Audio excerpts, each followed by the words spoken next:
A soft breeze drifted through the wide, glass corridors of the grand shopping mall, carrying with it the faint scent of fresh flowers from the decorative fountain at the center.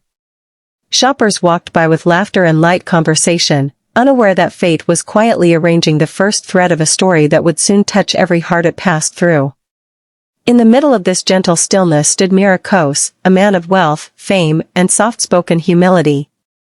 Unlike most wealthy men, he did not walk with arrogance or demand attention. Rather, there was a calm kindness in his eyes, as though he had carried the weight of 1,000 unspoken prayers and still learned how to smile through them.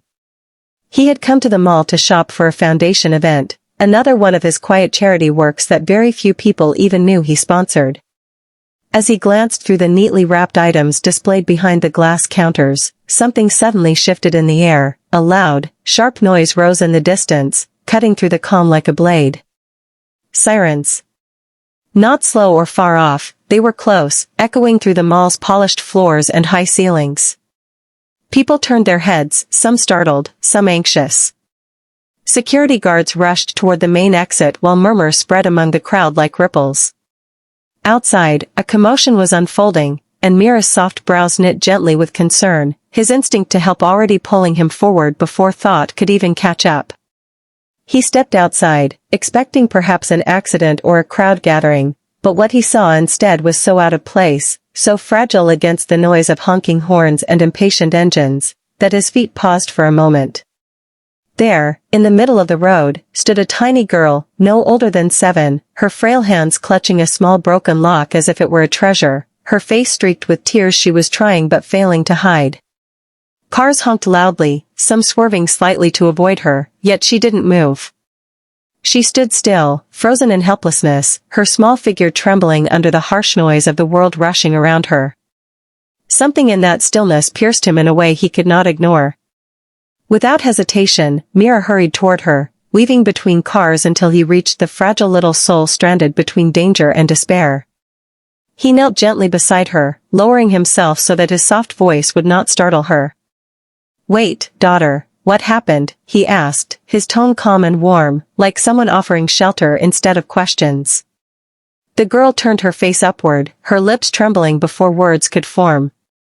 "My mother, she is very sick," she whispered, her voice shaking as fresh tears welled in her eyes. "She gave me $10 to buy medicine. But I lost it." She swallowed, her fingers tightening around the broken lock as if it were the last thing she owned.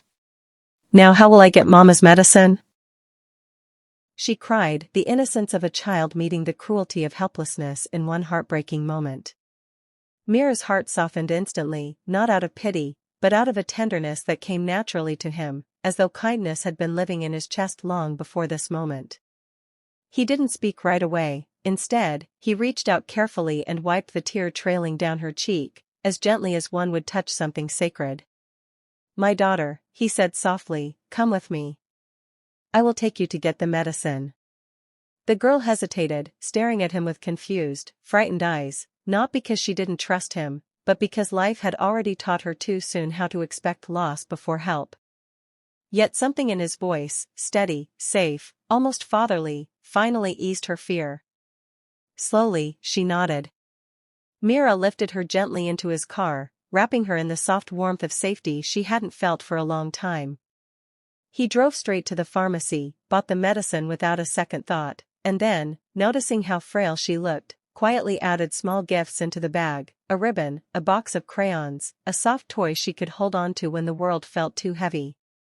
Only after ensuring she had everything did he ask softly, "Where is your home, little one?" She pointed silently, still clutching the lock. And so he drove. Toward a story he had never expected, but one that destiny had chosen for him, gently, quietly, and with a purpose that had not yet revealed itself. The car slowed as it approached a small, humble house tucked away at the edge of the neighborhood. It was not large, nor ostentatious, but something about it had a quiet charm: neat curtains in the windows, a small garden where a few struggling flowers tried to bloom, and a sense of life that refused to be completely defeated despite the hardships within. Alki's small hand trembled in Meera's as he guided her gently to the doorstep. She hesitated, glancing back at the road they had left behind, unsure if anyone in this world could be as kind as the man who had appeared like an answer to a prayer. Meera smiled softly, giving her hand a reassuring squeeze, and together they stepped inside. The air inside the house was heavy with the faint scent of illness and the lingering memory of happier times. In the middle of the modest living room lay a young woman, her hair slightly disheveled, her face pale but delicate, and her frame fragile from days of sickness. She was no older than 26, yet the sadness in her eyes spoke of years of suffering. She moaned softly, barely able to lift herself from the thin mattress she lay on. Alki's small body shivered beside her, clutching the broken lock as if it could somehow protect her mother from the pain of the world. Meera stepped closer, his voice gentle and calm. "Here, drink this." He handed her a glass of water, steadying it in her trembling hands. The young woman sipped carefully, grateful yet wary, as though she had long since learned that help could vanish as quickly as it arrived. "My name is Meera Kos," he said softly. I met your daughter outside. She needed medicine. I brought it for you." His tone was humble, carrying no arrogance, only sincerity. Tears welled in the mother's eyes as she reached for her daughter's hand. You are very kind," she whispered, her voice weak but sincere.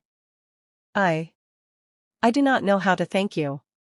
She looked at Meera with a mixture of relief and sorrow, her story tumbling out in quiet, broken words. "A year ago, we had everything. A beautiful home, comfort, happiness. My husband, my love, he was lost in the fire in Lucknow. Everything burned, including our dreams. We came here, we struggled, we survived on what little help my cousin could give. But life has been harsh, unrelenting. And now I barely have strength to care for my little girl." Alki pressed herself against her mother gently, her eyes wide but quiet, and Meera watched them both. In that moment, he realized that wealth alone could never measure the value of the human heart, that true riches were the lives you could touch, the pain you could ease, the hope you could restore. Without a word, he moved with care, giving her the medicine he had purchased. He stayed close, helping her take the pills and offering small comforts, adjusting her pillow, making sure she had water, and even handing her a soft blanket. As the minutes passed, a quiet peace settled over the room. Meera did not speak much, he simply acted with patience and kindness. Alki watched him from the corner of her eye, her trust growing silently as she saw no expectation, no demand, only a gentle presence that made her small world feel safe. Her mother's breathing steadied, the first soft smile tugging at her lips since their hardships had begun.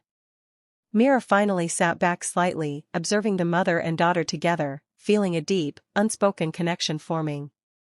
It was in that fragile moment of quiet togetherness that destiny seemed to pause, allowing a soft thread of hope to enter the house for the first time in many months. Meera realized that his role here would not be fleeting. He had come into their lives unexpectedly, but the bond he had formed, silent yet strong, would shape the days ahead. A future once clouded by sorrow began to glimmer, not with wealth or grandeur, but with the simplest of human gifts, care, love, and kindness. The next morning, sunlight filtered gently through the thin curtains of the small house, casting soft golden patterns across the floor.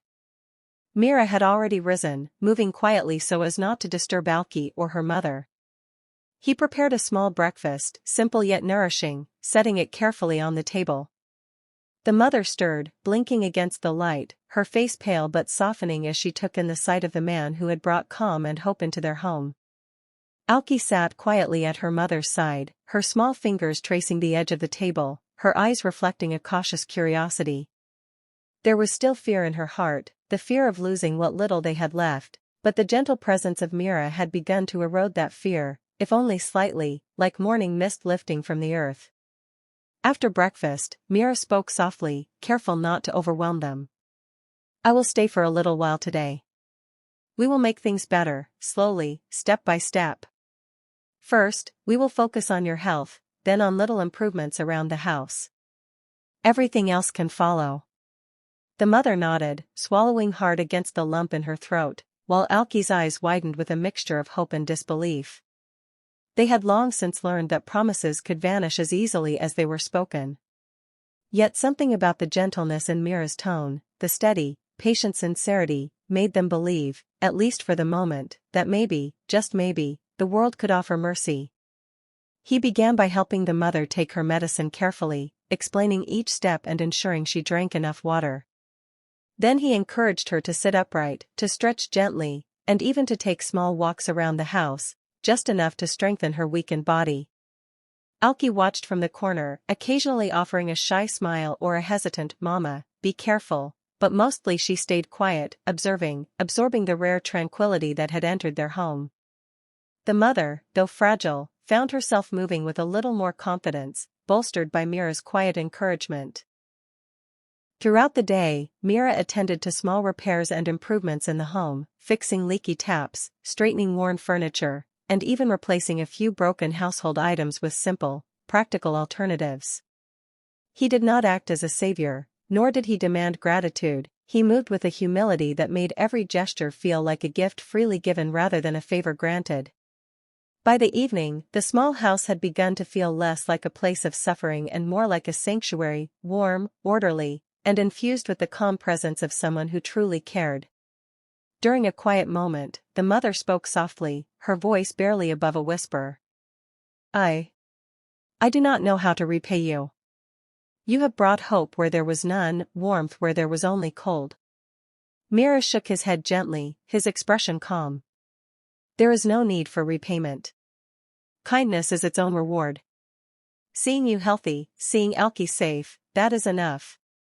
Alki, still shy, finally allowed herself to smile, a small, hesitant curve of her lips that spoke volumes of the trust slowly building within her young heart. As night fell, the small house glowed with the soft light of a single lamp.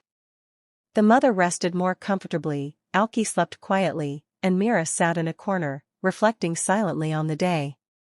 He understood that wealth alone could not heal every wound, but compassion, patience, and steady care could mend even the most fragile of spirits. He realized that his presence in their lives was not a fleeting act of charity, but the beginning of something far more meaningful, a bond rooted in trust, love, and the quiet courage to keep going despite the hardships that life had inflicted. In that small, unassuming home, the first threads of a renewed life were weaving themselves together. Meera Kos had entered their lives unexpectedly, yet his actions spoke louder than words ever could.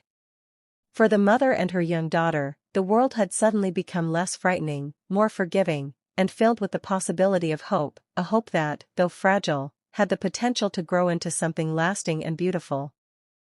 The mornings grew warmer, carrying a sense of quiet promise through the little house. Meera had decided it was time to gently encourage the mother to step beyond the walls that had kept her safe but limited her world. "It is time for small steps outside," he said one morning, his voice calm and steady, "not for grand change, but to remind yourself that life can still hold purpose and joy." The mother looked at him hesitantly, her hands clasped tightly in her lap. She had grown used to the quiet safety of home, to the routines that offered predictability in a world that had once been cruel. Yet, something in Meera's soft, unwavering gaze made her feel she could trust this next step. Together, they walked to the nearby market, Alki quietly holding her mother's hand, her small fingers trembling slightly. The streets, alive with noise and movement, no longer seemed as overwhelming with Meera by their side. Vendors called out cheerfully, children ran past laughing, and neighbors glanced at them with gentle curiosity. The mother noticed how the simple act of walking, interacting with the world, began to make her feel alive again, a feeling she had not experienced since the fire had taken everything from her. Meera remained slightly behind, a steady presence, quietly shielding them from the overwhelming chaos, while also letting them experience the world at their own pace. During these outings, Alki's shy innocence began to bring small joys to others as well. A vendor smiled warmly at her as she offered a soft thank you for a small treat, and a neighbor nodded approvingly when the mother greeted her timidly. These simple exchanges, so ordinary to most, were monumental for the little family. They were reminders that connection, trust, and dignity could return even in small increments.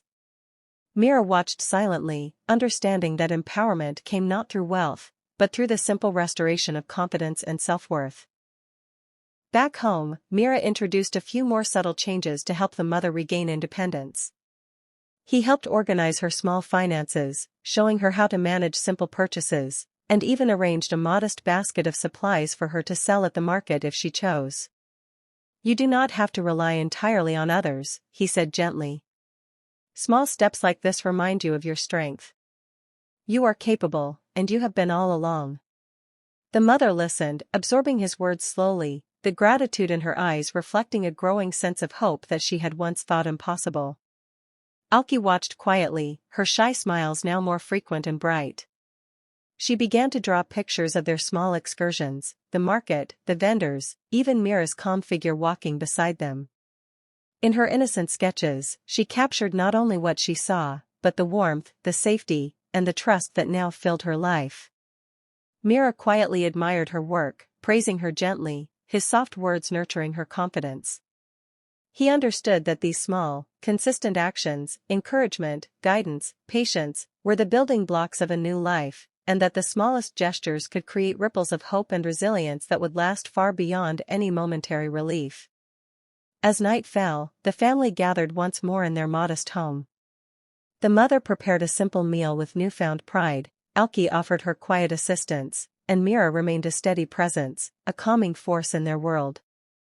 For the first time in many months, laughter emerged, subtle and soft, yet deeply sincere. The bond between them had strengthened, built on trust, care, and the shared experience of rising from despair. And as Meera stepped outside later that evening, looking at the faint glow of lights from nearby homes, he felt a quiet satisfaction, a sense that, in this modest house, with a shy little girl and a mother learning to reclaim her life, true wealth was measured not in money, but in the resilience of the human heart and the gentle power of kindness. Weeks passed, and the small house, once heavy with despair, now hummed with quiet warmth and hope. The mother moved with steady confidence, walking to the market with a soft smile, engaging with neighbors and vendors who now greeted her warmly. Alki, still shy and gentle, laughed more freely, her innocent joy a bright spark in the household. Meera Kos, the soft-spoken millionaire who had entered their lives unexpectedly, watched silently, content that his presence had nurtured not only safety and health but also the resilience and dignity of two hearts once broken by tragedy. One evening, as the sun dipped behind the horizon, casting golden light across the small garden, the mother whispered softly to Meera, "You have given us more than we ever imagined, more than money or gifts could provide. You've given us hope, courage, and belief in kindness." Alki, resting her small head on her mother's lap, offered her quiet smile, her eyes glistening. Meera, humbled, merely shook his head with a gentle smile. "No, it was always within you," he said softly. "I just helped remind you." The air was filled with a gentle serenity, the kind that comes when suffering has been met with patience, love, and unwavering care.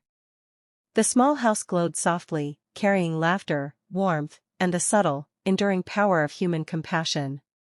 And in that quiet evening, it became clear that true wealth was not in riches, but in the kindness shared, the lives touched, and the hearts healed along the way. If you enjoyed this story, please like this video, share it with your friends, and comment below to let us know what part of Meera and Alki's journey touched your heart the most. And don't forget to subscribe to our channel, Kindness Quest, for more inspiring and emotional stories that remind us of the power of love, compassion, and hope in the world.